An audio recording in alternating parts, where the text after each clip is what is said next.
seminar from Agile Reflect and hosted by us at Dandy People. We will start in a couple of minutes. So just so you know, this will be recorded. So if you don't want your face to be seen or anything, you can just turn off your camera. Otherwise, feel free to have it on. And we will take questions in the end. So if you have any questions, just write them in the chat for us. So thanks and welcome. And I can see in the list that we've got a lot of people from, I suspect, different places in the world. It would be amazing, I think, to just see a couple of you guys in the chat, see where you're from. Switzerland. Hi, Peter. Hi. Yeah, this is one of the great advantages with online, that we can have people from all over the world joining in. Mm-hmm. And I think Knut and Patrick, you guys are in Gothenburg here in Sweden? Yes. Yes. Knut is in real London and I'm in Lilla London. And I'm in Stockholm. We got from Finland, someone else. Stockholm. Yeah. Stockholm. Timothy, also Stockholm. Good to see so many people here too. Yeah. Ida, I can see you there. Hi, Ida. Hi, nice to be here. I love your background. I was just, it was nice to see Knut, that he had this Piccadilly Circus picture, like he was traveling, and you have something also creative in the background. It's a drawing showing what I do. Nice to see so many people joining. It's 4 o'clock, but there are people dropping in by the second, so maybe we should just wait like 1 minute or two. Mm-hmm. Welcome, Elena everyone. From Södertälje, also Sweden. And we have Maru. Nice to see you here again. A pleasure, Patrick. Nice to see you in your dandiness. Thanks. Well, Robert from Denmark. Got Angel from Madrid, Spain. Paul from Netherlands. It's amazing. Yes. And Patrick, I'm helping you to let people in. Yeah, thank you. Yeah. Dropping in fast.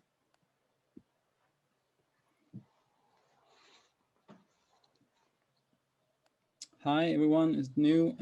I don't know if you heard, but I said that this is going to be recorded. So if you don't want your face in the video, you can turn off your camera. But otherwise, we would love to see your face. And we can keep the questions for the end. So just write them in the chat if you have any questions for Knut.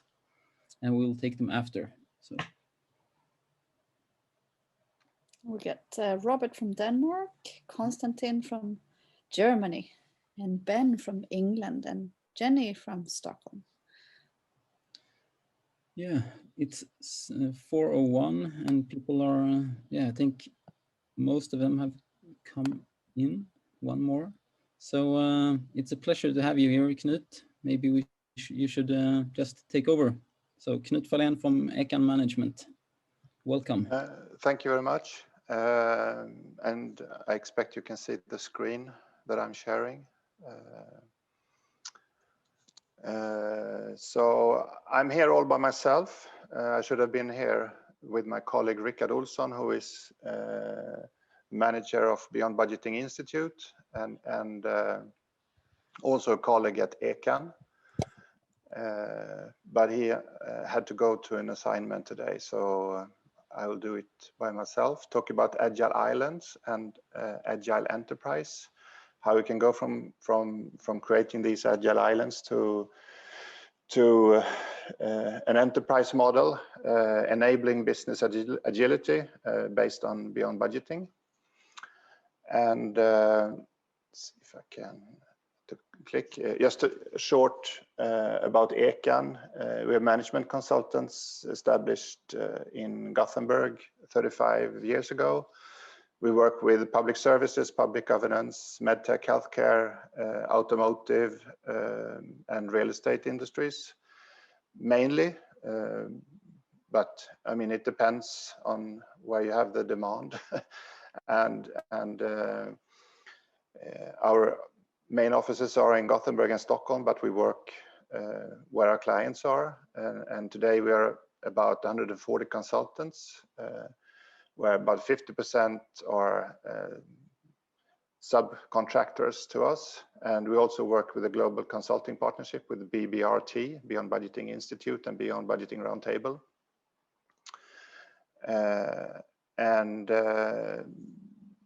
Something about me, I've been working at Ekan for 17, 18 years soon. And before that, I worked in the IT industry within healthcare and medtech.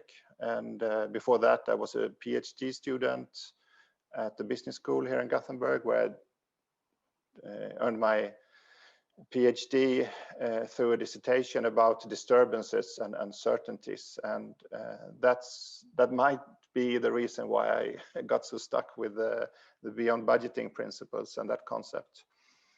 But actually it was through an assignment where I had to educate controllers to be better at analytics, forecasting, target setting, and other analytical tools instead of just working with budgets. And after that, I wrote a book called Beoynd Budgeting I praktiken in Swedish, 2016. And then I translated that to a book called Dynamic Management Strategy, 2018. And now in November, a third book was released about the public sector, about how you can adapt management to the situation that you're in. And I've also written a case in the latest book, Management Control Systems, and a case about Beoynd budgeting in the chapter about budgets. So that is my background, and mainly I work as a consultant. So writing is more of a hobby, even though it takes more and more of my time. Anyway, what I would like to go through is first some challenges and solutions for businesses, and I'm sure you're familiar with that. And then I will give you sort of a short version of some management innovations that have taken place the last 20 years, and how Beoynd budgeting and Agile are connected. And then I will show you a little bit more detailed what a budget process, how it works and what the problem is with that. And then how a Beoynd budgeting process works. And lately, at the end, I have some takeaways where I try to explain the differences between the traditional way of managing and the more modern way through Beoynd budgeting. So first of all, we're all familiar with the challenges, and you have external challenges, and you often talk about VUCA, vulnerability, uncertainty, complexity, and ambiguity. And you have this increased competition and uncertainties in the environment that you have to adjust to. And you adjust through your processes. So you need these fast decisions and an agile mindset. And you often talk about agile if you look at company strategies and so on. But unfortunately, the budget process is not so agile, as I will show later on.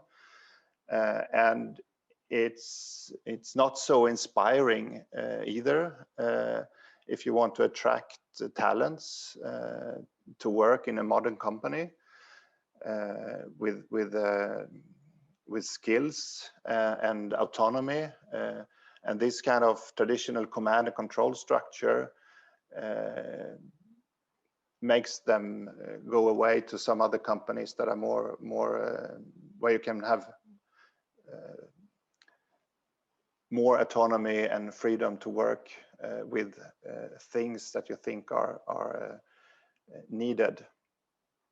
Anyway, you can illustrate it with for example, the price for average fat content as an example, and you can look at stock exchange markets, you can look at oil prices, and you can see this kind of vulnerability where you have stable season variations, you can have stable trends, but after the Lehman Brothers crash, for example, 2008, you have lots of more vulnerability and uncertainties, and when it comes to this picture to the left, it's more connected to changes in market conditions, deregulations of the dairy market, and you have trade conflicts and you name it.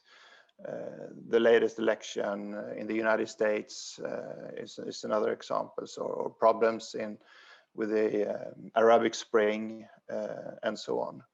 And at the same time, you would like to, attract smart people and give them the autonomy to act and be agile and to meet the challenges from the outside. And then the last year, 2020, you have the pandemic, and that didn't make it easier to plan ahead. And I guess most of you have experienced obsolete budgets in March, April, May, and for some industries you have increased demand, and for some you have decreased. So it's not only going down. The industries or the businesses are not. It's not only going down, and it could go up as well. But if you're working with the budget, you tend to lock in your numbers. So you sort of set a roof for your earnings and revenues, and you could set a floor for your costs. So you have higher costs and less revenue than you could have had if you work with a traditional budgeting model. Of course, you do react when things happen, but often you do it a little bit slower. And what many companies usually have done anyway is that they have spent a lot of time during last fall to plan, forecast, negotiate, and so on until they found the right number in the budget. And usually the budget is obsolete anyway during the first quarter. But if you look at some of the innovations taking place in the area where I come from, you have, I think it was 89 or something like that, when Professor Kaplan from Harvard with Thomas Johnson wrote this book, Relevance Lost, The Rise and Fall of Management Accounting. And he said that management accountants are not relevant anymore because they're only looking backwards. So you plan for a year ahead, and then you have variance analysis looking if you met the plan or not. And that wasn't even okay in the late 80s or in the beginning of 1990. And also you have the Japanese developing Kaizen, just in time, and the lean concept, and that can be explained with this book by Womack and Jones, The Machine That Changed the World. And that sort of, you have this kind of management diffusion. So there is a management idea that pops up, and then it takes some time before it sort of gets connected with the reality. And now lean is widely spread, and so is agile. Anyway, when it comes to budgeting and beyond budgeting, that started around 1998 with the first conference with the Beyond Budgeting Roundtable, and later a book called Beyond Budgeting by Jeremy Hope and Robin Fraser. And but even before that, Jan Wallander at Handelsbanken in Sweden have did get rid of the budget, and he wrote this book, Budgeten ett onödigt ont, the unnecessary evil in English. And later on, a lot of books have been written about beyond budgeting, and you can add to that the Toyota Way, about lean, and you have Steve Morledge about being future ready, how you can master forecasting. You have my books, of course, and others, and this has mainly to do with budgeting or management, but it also has to do with organizational issues and leadership. But when it comes to leadership, you have some other literature. You have Freedom Inc. by Isaac Getz in France, and you have Doug Kirkpatrick, Beyond Empowerment, and how he has explained how Morning Star works in Florida. And you have Frederick Laloux's book, Reinventing Organizations. And in Sweden, we have been talking a lot about trust lately. And you have Gary Hamel's latest book, Humanocracy, with companies like Haier and Buurtzorg and so on. So there are lots of innovation going on, but still not too much is happening when it comes to getting rid of the budget or develop the budget processes, the management processes. And all of these books, together with what's come up within the Agile community about software development and so on, you have sort of an age of Agile. And this is symbolized by Stephen Denning's book, The Age of Agile, how smart companies are transforming the way work gets done. And that's basically what companies need to do. They have to figure out, how can we do work, our job in a smarter way? How can we plan smarter? How can we be agile? And not only when it comes to projects and software development, because that usually creates software or agile islands, and I will come to that. So to go back a little bit to the problem and the solutions, comparing the Agile community and the Beyond Budgeting community, you have a situation with waterfall project planning, where you do analysis and set up requirements and design, build, and then you test your software. And that could take months or even years maybe. And then it's too late and usually the requirements are obsolete or the demands have changed, and it's, at least technology have changed.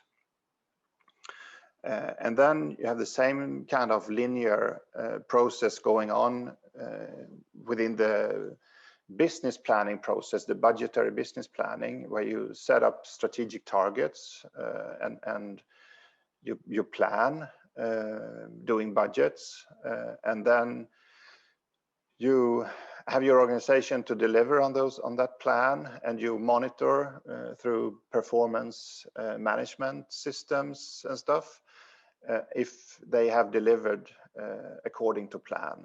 And the problem with that model is that it creates a lot of dysfunctionalities, sandbagging and purchases in December and so on. And it's a tiresome number crunching process that takes a lot of time from the businesses. Anyway, when it comes to project planning, Agile development took place about 20 years ago with the Agile Manifesto. And when it comes to business planning, the Beyond Budgeting Roundtable, they searched for companies that were good at budgeting. And they actually had a quest for the best budgets. How can you do budgets in the best way? But they found out that it had nothing to do with budgets. Actually, nothing at all. And the budgets in most of the most efficient companies were taken away, like Handelsbanken, for example. That was 20 years ago, and since then two strong movements have developed in parallel, you might say, and they're both challenging traditional planning. And I think the Agile Manifesto has sort of been this brand where you can certify yourself, you can do educations and stuff like that. And the Beyond Budgeting Roundtable, Beyond Budgeting Institute, they are still there with their leadership principles and management processes, and trying to get through with a network of over 50 companies, and they come and they go. But actually we see that more and more companies or organizations are going in this direction. And some of the similarities, you can see that there are 12 principles in both, but they both welcome uncertainties or changing requirements, and they both promote agile processes where you adapt your processes to the cadence or rhythm, and they both say that you have to reflect and analyze things on a continuous basis, and both say that you should work with the purpose and customer in focus and so on, and you trust people with freedom to act within certain limits, of course, but you have to take away a lot of the sort of command and control structures in projects or in business planning to be more dynamic. So you might say that the agile transformation or dynamics that you're looking for, they've succeeded in software development, but not too many enterprises has gone that way.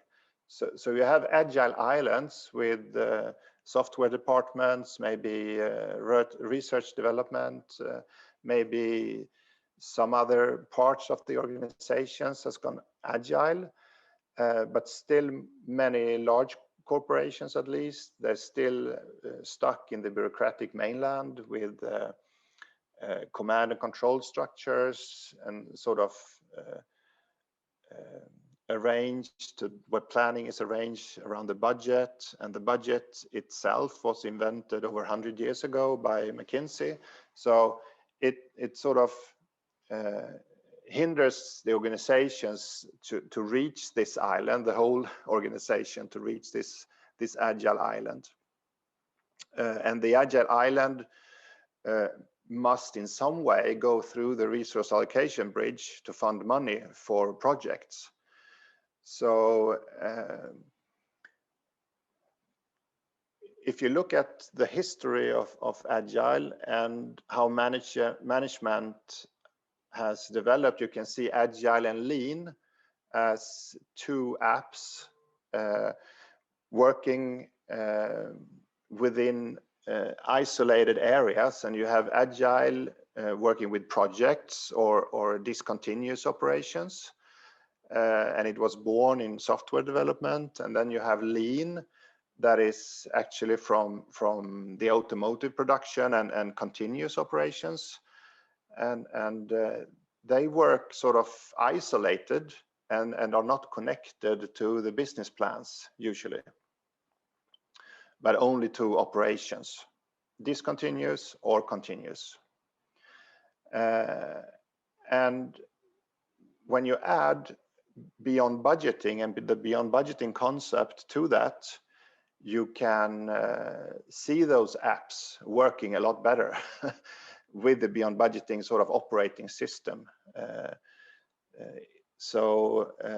that is sort of a takeaway to have a look at the budget and challenge the traditional budgeting management if you want to see your way of working with Agile or Lean improve and also maybe flourish and into other areas within the organization. anyway, how can we go about then to go from those agile islands and create agile enterprises using Beoynd budgeting? I would like to take some minutes to go through traditional budgeting, what that is, and if you're not familiar with it, and then with the Beoynd budgeting concept, and a little bit about how to go about. So first of all, if you have the traditional budgeting model, and this looks like a nuclear plant or something, but it's not. It's but almost. So most organizations starts maybe May or June or at least August to negotiate about next year's funding. So you have either a top-down process or iterative process or a bottom-up process. But anyway, you have to go through your hierarchies and get approvals for next year's plan, and that takes lots and lots of time, usually, at least in big companies. And when you've decided that this should be the budget, it could be sales budget or cost budget, and you have other budgets as well, then that decision is a fixed annual plan with a fixed annual target, with a fictive deadline at the 31st of December.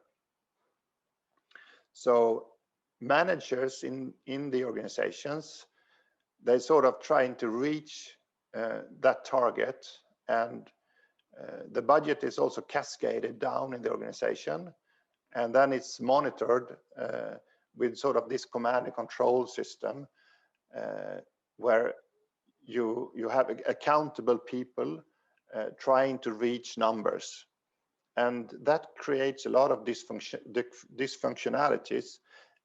First of all, in the planning process, you see a lot of sandbagging, and when it comes to the execution of the plan, you can see a lot of manager wanting to have zero variations, because if you have a variance, you're a bad person, you're a bad manager, and you're also bad at forecasting, by the way. So the numbers are sort of locked in to one number, and what they have done, most organizations, is they have mixed the purposes of business planning, that is setting targets, doing forecasts, taking decisions about resources, working with performance measurements,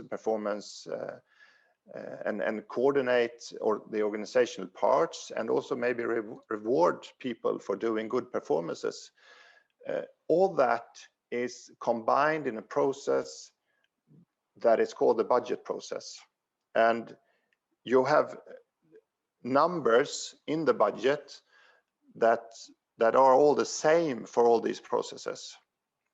So you have a target number that is the same as the forecast number and the same as the decided allocation number. So you have no agility at all in this kind of organization. So it's a very unagile process. So first of all, the desired end result is defined long in advance. I mean, at least a year or even more in advance. The plan is sometimes really, it is sometimes very detailed, and it's always yearly and connected to the 31st of December. Which is a fictive deadline. I mean, most organizations have either long-term or short-term or continuous processes working 24/7. So it doesn't really matter, or it doesn't make sense to plan to the 31st of December as a deadline. And this structure, it creates also this command and control structure. And that in turn creates micromanagement. So if you want to follow up a plan, you signal variances up to the top, and those variances could be micro variances that, I mean, if you have had a budget for $2,000 for renting cars and then you spend $2,050, then you have a variance. And those kind of details tend to be focused on and not the strategical issues. And deviations from this plan or budget, they are treated as defects that has to be fixed, but there are no resources allocated or no resources left sort of to fix the problems. I mean, and also sometimes it could be external happenings that cause the effects, like the pandemic that we have now.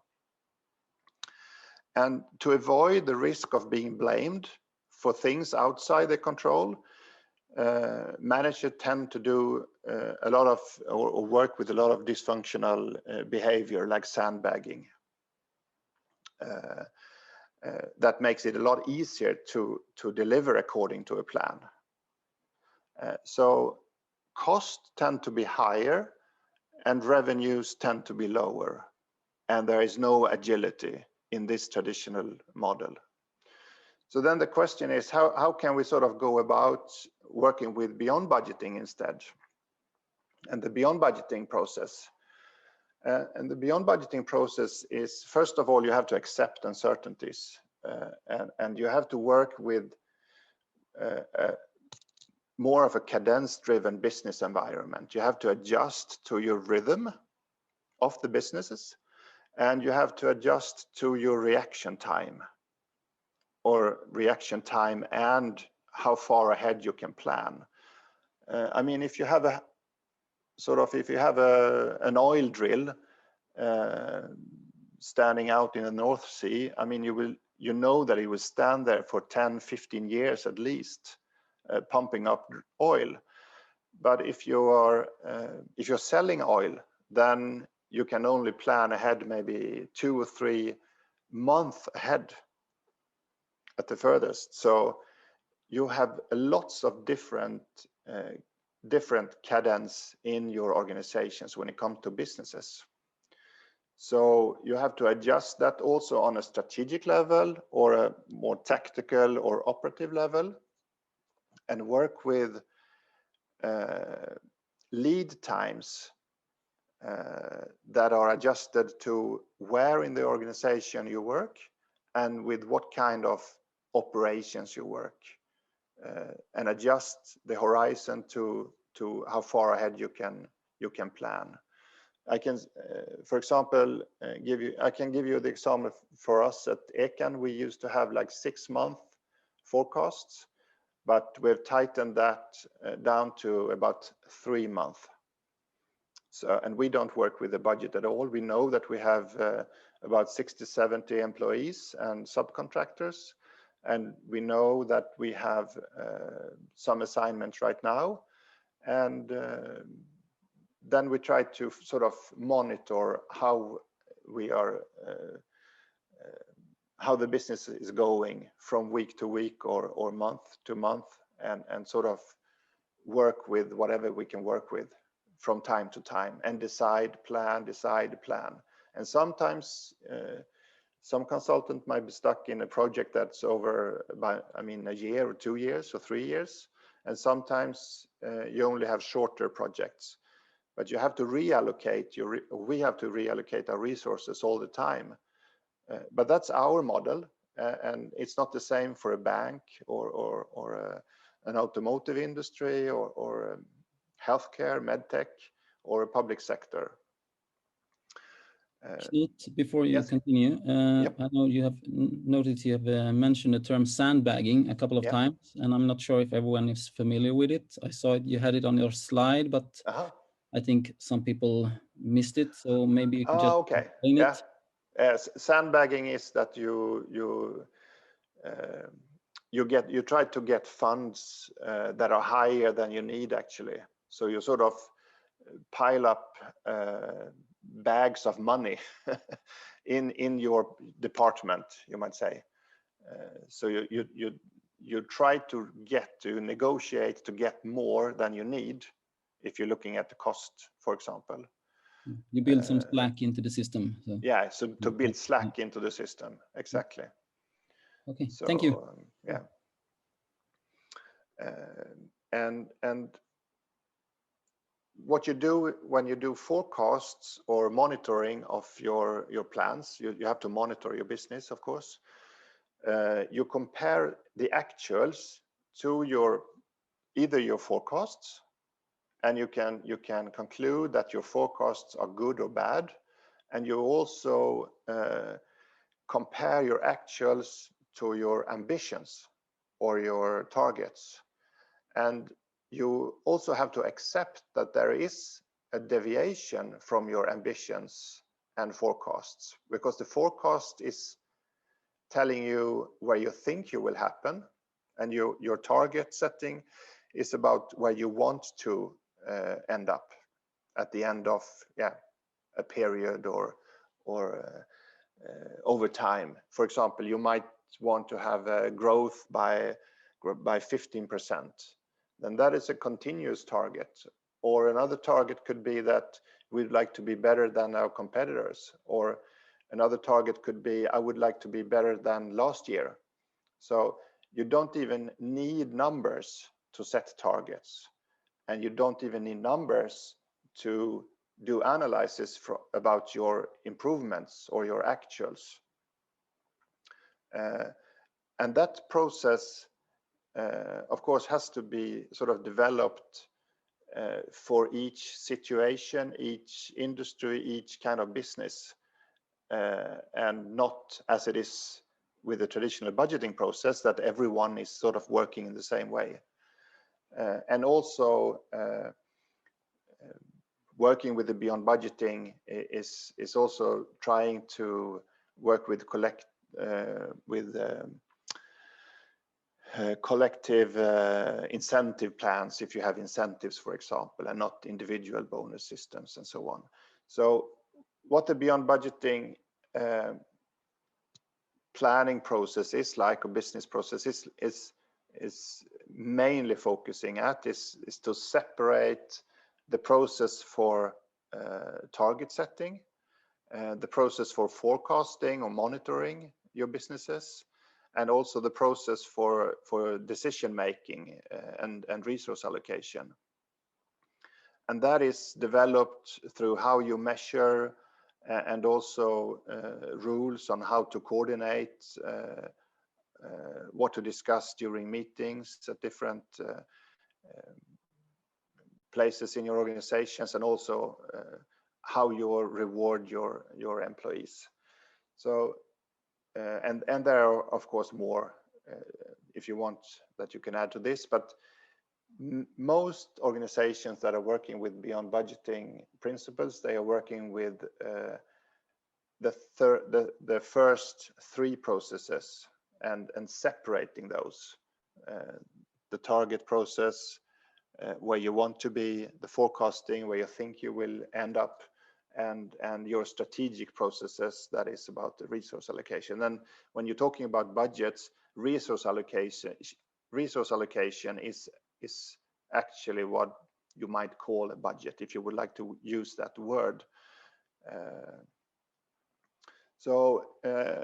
And then over to some examples and the differences between the traditional model and the Beoynd budgeting model, and what some of the companies, organizations that we have worked with at Ekan, and also organizations within the Beoynd budgeting roundtables, they all want a planning process, a business planning process that is more value creating and agile and efficient. And they want to make sure that they take the right decision to support the strategy. And when you work with Beoynd budgeting, you work with strategies first and finance then later. But if you work with the budgeting process, you have finance first, and then you do what you have money for. So you sort of, the strategic issues, they sort of are missing in a way in a traditional planning process. And then you have this company Norse, where I met with Manuel Ferreira in 2013, that's 7 years ago, eight years ago almost, and his case was extraordinary, I think. Now he left the building or the company, but they worked a lot with the Darwin project and the quote from Charles Darwin, and it's not the strongest of the species that survives, nor the most intelligent. It's the one that is most adaptable to change. So what they did was they embraced change, they embraced uncertainties, and they worked with relative targets, with rolling monitoring and forecasting, with different rhythms, different, cadence, if you like, and set up simple performance management systems for the whole organization to work with. And this company has about 4,300 employees, I think, and is described in my two of my books. And what most of these companies that I met or worked with, they try to change their perspective on looking at things from looking inside the organization out to the customer, and instead working from the customer's perspective. And that's the same with the Agile way of working. You look at the customer first. And when it comes to targets and indicators, instead of having these negotiated absolute financial numbers, you work a lot more with drivers and relative numbers in relation to others or relation to yourself. And when it comes to the way of planning and forecasting, instead of working with a fictive deadline, a yearly deadline, then you work more with rolling monitoring and rolling forecasts that are aligned with the cadence, the business rhythm that you have. And when it comes to forecast or performance management, instead of working with backward-looking variance analysis, you work with rolling evaluation that is more forward-looking towards your ambitions or where you want to end. And the decision-making, allocation of resources, instead of doing it once a year, you have more of an open bank where you can fund business when needed and take decisions when needed. And of course, you need some kind of rhythm, or you need some kind of rule that says that, well, we take these decisions once a year, that's fine, or you can take it twice a year, or you can take it every month, or you can take it whenever. I mean, so you have to adjust these processes to your business. And when it comes to incentives and motivating people to work, instead of working with carrots and sticks, you have this intrinsic way of looking at people and trying to have ways of motivating to have self-motivated people, maybe you might say, a theory Y perspective on looking at people. If you're familiar with theory X and Y. And when it comes to the leadership issues, instead of going through a hierarchical command and control structure, you focus more on values and networks. And it's the same with the organizations. You have more distributed networks or flows or processes instead of silos and hierarchical silos tied to budgets. And the budget is sort of connected to accounts, but also to who is accountable, and that accountability creates or easily creates a silo structure in the organization. So this is some of the takeaways that you can have or look at if you want to look at your own organization, and if you'd like to go from some kind of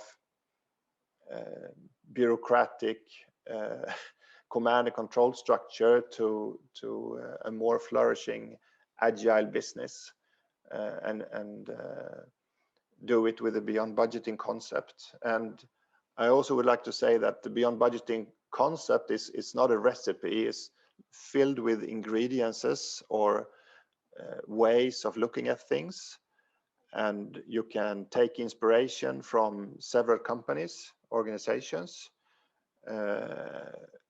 and then work out your own way of sort of managing your business according to your situation, your kind of environment, your kind of competitive situation, and what have you. So it's a complement to the other traditional agile tools or ways of working that you have usually then in project planning situations, mainly connected to software. So that was my 45 minutes, and I hope it was somewhat clear. Do we have any questions? Thank you so much, Knut. It was really interesting. And we have a few questions. We can take them from the chat first, and then I know Marwan has some questions for you as well. Okay. We have one from Niklas. How are free ride issues prevented in the collective incentives? Free ride issues, what is that exactly? Niklas, do you want to explain your question? Well, if you don't mind, I can explain it in voice. Yeah, of course. So free rider problems, I think to illustrate it with an example would be if you have a sales team and you give them a collective incentive, like you get a pot of money if you achieve your targets. Yeah. Some of the salespeople might actually start working very hard towards that, but then you will have some free riders who just throw their hands and say, bleep it, I'm not even gonna try. Yeah. If you have the individual incentives, everyone would be accountable to have to put in the effort to make something for themselves with in order to get a small pot of whatever. That is a problem. I know that I've in two of my books written about Aviva, one of the world's largest insurance companies, and they had that problem where they had free riders because they changed their incentive systems from individual bonuses to collective bonuses. And so that is a problem.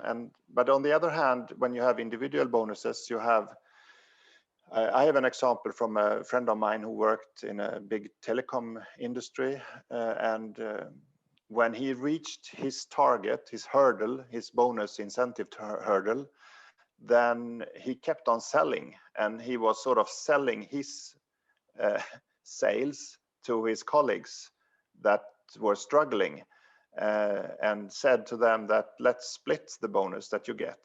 So sort of they were manipulating the system anyway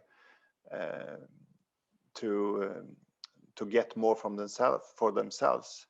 And I think yes, the incentive part of businesses is really tough to get around. And I know that a lot of medical companies today, they are actually leaving incentive systems, even though they have had incentives for many years. So it's not an easy way around. And I'm not sure that Handelsbanken, the Handelsbanken way is the way to go either, where you have this collective incentive with Octagon, and it's called, is a foundation where you put all the money and everyone get the same sort of part of a bonus. You can have bonuses related to salaries, and so there are lots and lots of models when it comes to incentives. And I don't have an answer on how to do it, but I can say that most incentives models are bad. And I think the illustration from Daniel Pink and his book Drive is one example to show that it's really difficult how to motivate people. So I'm afraid I can't give you the solution, but I agree on that. It is tough to sort of find a good model.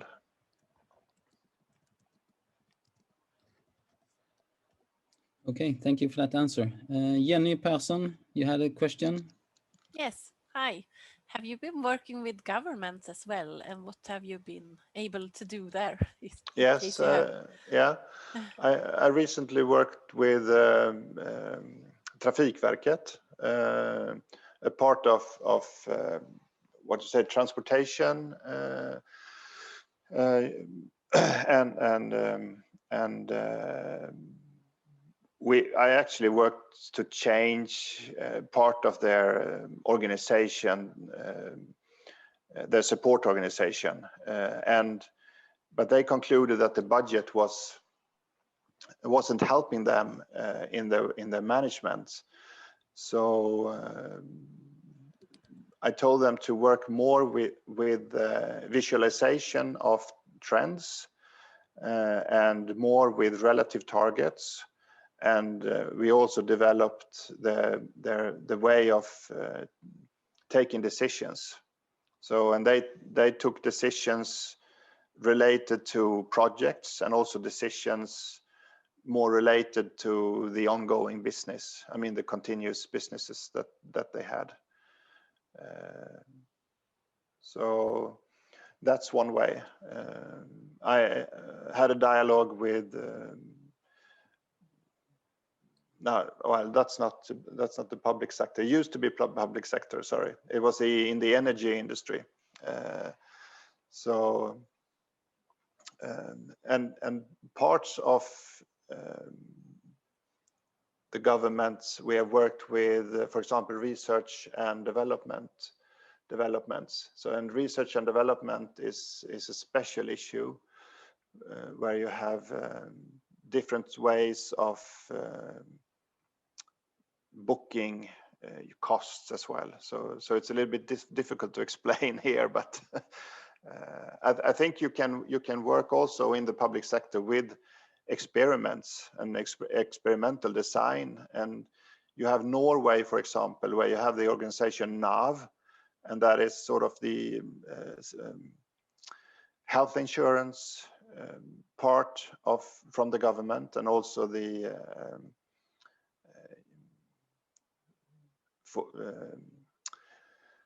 what's it called, the arbetsförmedlingen for unemployment.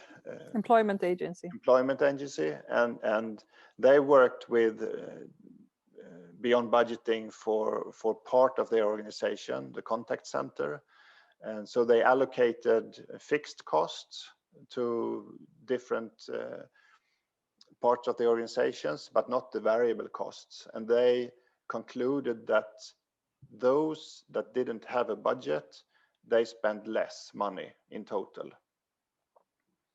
And the preliminary conclusion from that is that if you do have a budget, you tend to spend the money that you have been allocated.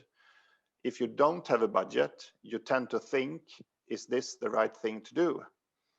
And I'm not sure if they're going to save more money in that part of the organization, but that is definitely something that some of the private companies that I worked with have experienced, that they spend less.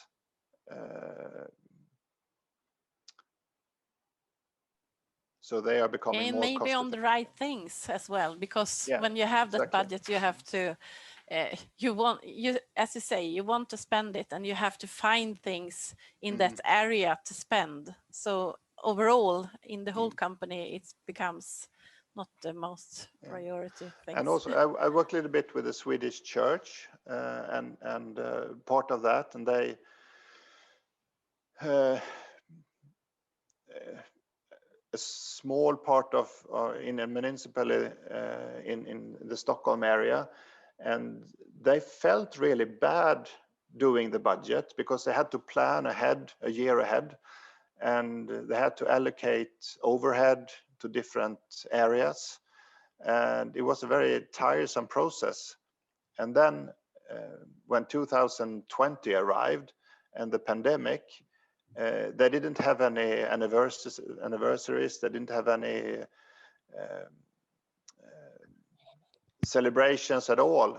I mean, so that, but they did a lot of other things than what they have planned for, and but they just felt bad that they didn't do as the plan stipulated. So the budget also tend to make people feel as they are undervaluated. I think that's the way to put it. False safety. Yeah, false. Yeah, something like that, maybe. Marwan, you had a question. I had a couple. I'm gonna try to bombard Knut very quickly. Knut, you made a reference to Agile Islands and McKinsey. What was the? I didn't get the illusion. Oh, sorry, I was maybe a bit quick there. No, it was. I think when I mentioned McKinsey, it was because James McKinsey wrote the first book about budgets called Budgetary Control in 1922.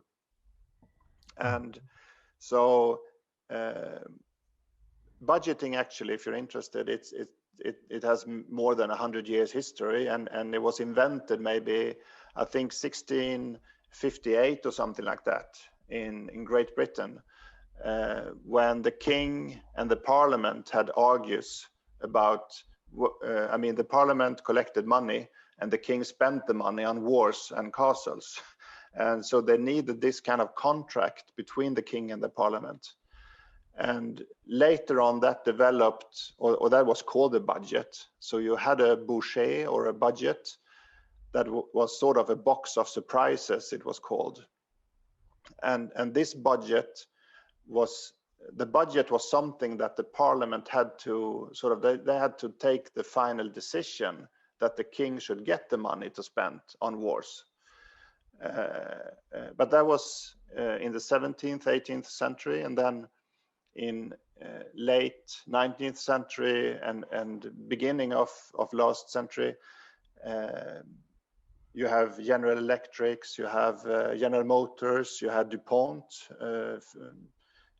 that come up with the DuPont model, for example, and they created systems on how to plan and do budgets, and that was documented by James McKinsey in his book when he was employed as an employee, actually, in his book Budgetary Control. And the way of doing budgets 100 years ago is the same still. So you have this 100-year-old model, and I think that was what I was saying when I mentioned McKinsey.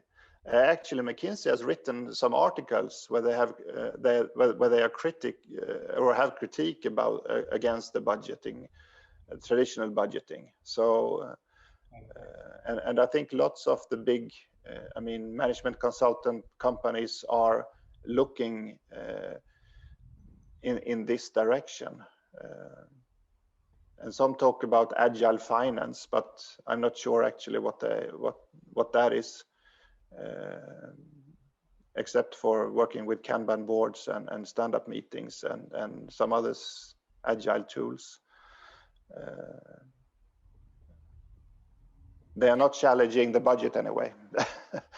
And we hope that McKinsey writes a new book so that we can forget the old one. Yeah, I think the books written by Bjarte Bogsnes, for example, should be mentioned, and also Steve Morledge that I mentioned. Steve Morledge actually draw the picture about the Agile Island, so I'm grateful for him, and he's been part of the Beyond Budgeting Roundtable since the beginning, and so has Bjarte Bogsnes. And unfortunately, Jeremy Hope, he passed away, I think 7 years ago. But his books are still worth reading, I think. Knut, if I may, I had another question on the very first overview you showed of Beyond Budgeting. There, you know, you have those. You explain the basic idea that you replace big bang yearly planning 6 to 9 months before with a shorter horizon planning, right? And how do you deal with the changes in needs? Let's say a product fails, or let's say a product needs to be saved by pumping in twice as much money to compete with the competition. So, I mean, how does that work in that overview, for example? This is what happens to a lot of small and medium companies. They have to react very quickly, and they need capital. They need to be able to. Yeah, and I'm afraid there's not an easy answer on that because funding can be made in different ways. I mean, most organizations fund their expansion through profit. And if you're a startup, you need funding through equity. So, I mean, and I think if you're a startup, you have to find your way of allocating enough resources, and maybe what some organizations do is that they allocate maybe 80% of what they have to fixed projects or semi-fixed plans. I mean, if you're doing business with 100 people today, you will probably 100 people tomorrow, and that's a fixed cost. But then you need more money to have this kind of buffer for uncertainties that might happen, contingencies. And when those things happen, you either have to borrow money or fund it yourself. There is no recipe on how to work this out. But I know that some companies, what they have done is that they allocated some resources, maybe not 20%, but maybe 5% or 1% as sort of safety money that they could reallocate or that they could sort of feed different entities when needed. And I don't know if that's one way of working for you, but that's a way how UNOPS, part of the United Nations, used to work. And they work with infrastructure projects. So, and it's quite large actually, with 1,000 projects going on all around the globe. Thank you. I'll watch the recording and try to figure out by myself on the ground. Thank you.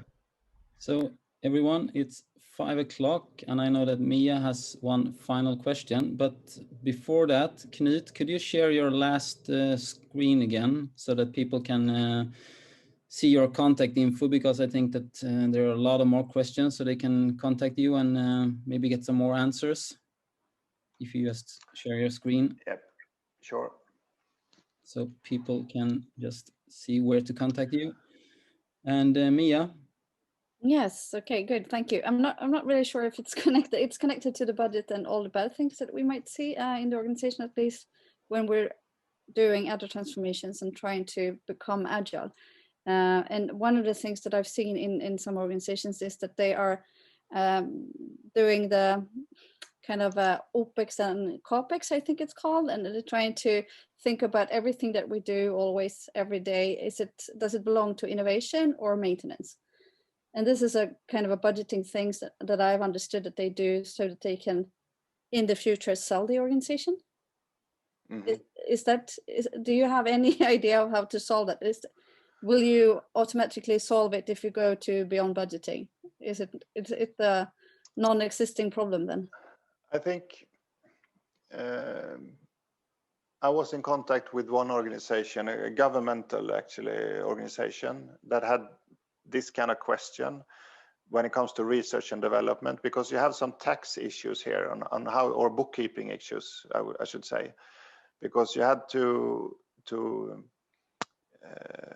treat your costs in different ways, especially in software development, if it is an immaterial asset or not.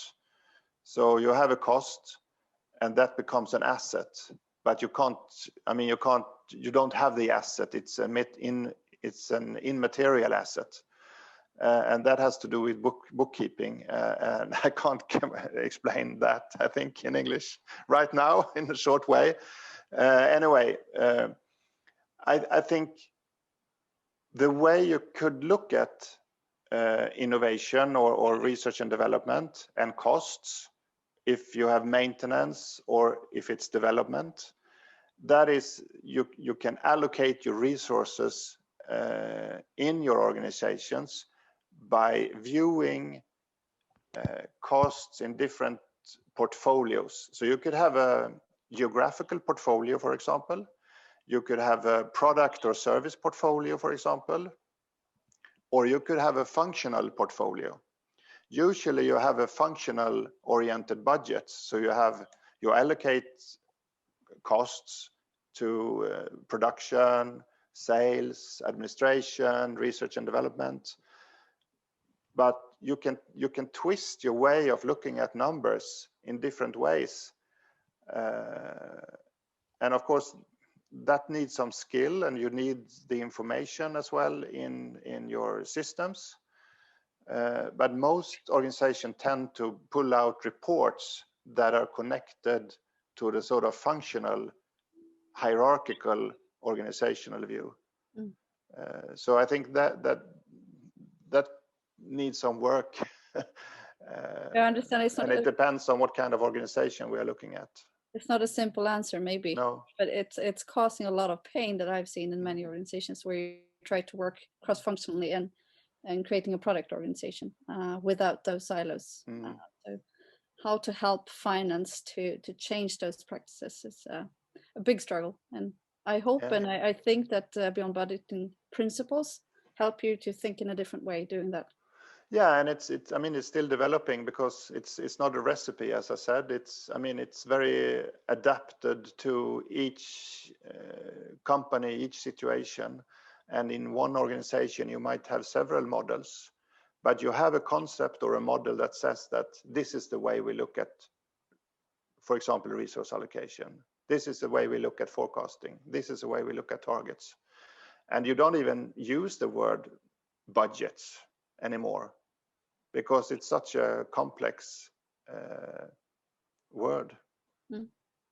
Thank you. Yeah, thank you, Knut, and thank you everyone that attended. It was really interesting. And as I wrote in the chat, the event is recorded and it will be sent out by email to everyone that signed up for the event. So thank you, everyone. Have a nice afternoon, and thanks for joining. And thanks, Knut. Thank you. Thank you so much. Thank you. Thank you very much. Bye. Thank you. Thank you everyone for staying. I think it was 34 people now to the end. So interesting.